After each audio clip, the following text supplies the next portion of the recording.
Hello students, आप सभी कैसे हैं? मैं उम्मीद करती हूँ कि आप सभी बिल्कुल ठीक होंगे और अपनी पढ़ाई पर पूरा ध्यान दे रहे होंगे। स्टूडेंट्स, आज की इस वीडियो में हम कक्षा 10 हिंदी स्पर्श के एक अत्यंत महत्वपूर्ण और विचारोत्तेजक पाठ गिन्नी का सोना के बारे में विस्तार से चर्चा करने वाले हैं। इस पाठ के माध्यम से लेखक हमें यह समझाते हैं कि जीवन में केवल ऊंचे आदर्शों की बातें करना ही पर्याप्त नहीं होता, बल्कि उन आदर्शों को व्यावहारिक जीवन में कैसे अपनाया जाए, यह अधिक महत्वपूर्ण है। स्टूडेंट्स, यदि आप गिन्नी का सोना पाठ को सरल भाषा में, उदाहरणों के साथ और परीक्षा की दृष्टि से पूरी तरह समझना चाहते हैं, तो इस वीडियो को अंत तक अवश्य देखें। यदि वीडियो आपको उपयोगी लगे तो लाइक करें, शेयर करें और चैनल को सब्सक्राइब करना बिल्कुल न भूलें। चलिए स्टूडेंट्स, अब शुरू करते हैं आज का पाठ गिन्नी का सोना। पतझर में टूटी पत्तियां, रविंद्र केलेकर द्वारा लिखा गया एक विचारोत्तेजक और प्रेरणादायक पाठ है, जो जीवन में आदर्शवाद और व्यावहारिकता के संतुलन का महत्व समझाता है। इस पाठ के दो प्रमुख भाग हैं, गिन्नी का सोना और जेन की देन। जहां जेन की देन मानसिक शांति और वर्तमान में जीने की सीख देती है, वहीं गिन्नी का सोना हमें जीवन की वास्तविक सच्चाइयों को समझने और आदर्शों को व्यवहार से जोड़ने का संदेश देता है।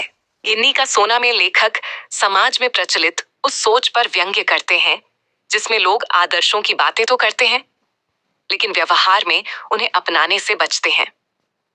लेखक गिन्नी के सोने के माध्यम से यह स्पष्ट करते हैं कि शुद्ध और चमकदार दिखने वाला सोना हर स्थिति में उपयोगी नहीं होता। उसी प्रकार केवल आदर्शों से भरा व्यक्ति व्यवहारिक जीवन में सफल नहीं हो पाता। शुद्ध सोना और गिन्नी का सोना अलग अलग होता है।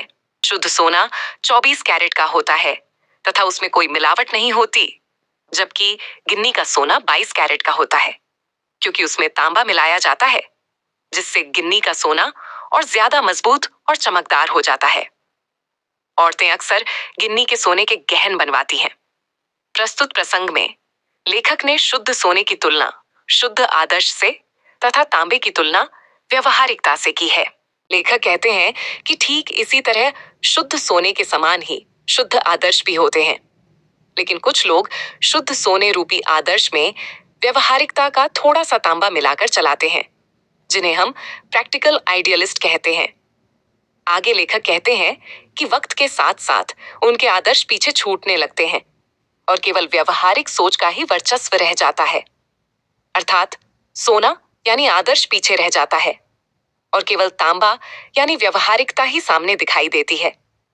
कुछ लोगों का मानना है कि गांधी जी भी प्रैक्टिकल आइडियलिस्ट थे, अर्थात आदर्श में व्यवहारिकता मिलाकर चलाते थे। लेकिन वास्तव में लेखक बताते हैं कि गांधी जी आदर्श में व्यवहारिकता नहीं, बल्कि व्यावहारिकता को आदर्शों के स्तर पर चढ़ाकर उसकी अहमियत बढ़ा देते थे। अर्थात गांधी जी सोने में तांबा नहीं, बल्कि तांबे में सोना मिलाकर उसकी कीमत बढ़ाते थे। अपनी व्यावहारिकता को जानते थे और उसकी कीमत को भी पहचानते थे। इन्हीं कारणों की वजह से वे अपने अनेक विलक्षण आदर्श चला सके। यदि गांधी जी अपने आदर्शों को महत्व नहीं देते, तो पूरा देश उनके साथ हर समय कंधे से कंधा मिलाकर खड़ा न होता। आगे लेखक बताते हैं कि व्यवहारवादी लोग प्रत्येक कार्य लाभ हानि का हिसाब लगाकर ही करते हैं। इसीलिए वे जीवन में केवल सफल होते हैं, लेकिन समाज के लिए हानिकारक होते हैं। तथा आदर्शवादी लोग केवल अपने बारे में नहीं, बल्कि समाज के बारे में सोचकर प्रत्येक कार्य करते हैं। अर्थात समाज को ऊपर उठाने में, ऊंचाइयों तक ले जाने में इन्हीं का हाथ होता है, जबकि व्यवहारवादी लोग समाज को नीचे गिराने का ही कार्य करते हैं। इस प्रकार इस पाठ के माध्यम से लेखक बताना चाहते हैं कि जीवन में शुद्ध आदर्श के साथ साथ व्यावहारिकता मिलाना जरूरी है, क्योंकि केवल आदर्शवादी या केवल व्यवहारवादी व्यक्ति सफल नहीं होते, बल्कि जो व्यक्ति आदर्श को व्यवहारिकता के साथ जोड़कर आगे बढ़ता है, वही समाज और खुद के लिए ज्यादा उपयोगी होता है तथा जीवन में सकारात्मक बदलाव लाने में समर्थ होता है। ठीक वैसे ही जैसे गिन्नी के सोने में तांबा मिला देने से वह ज्यादा मजबूत और चमकदार हो जाता है। उम्मीद करती हूँ स्टूडेंट्स, आपको यह अध्याय अच्छी तरह समझ में आया होगा और यह सार परीक्षा की दृष्टि से भी उपयोगी रहा होगा।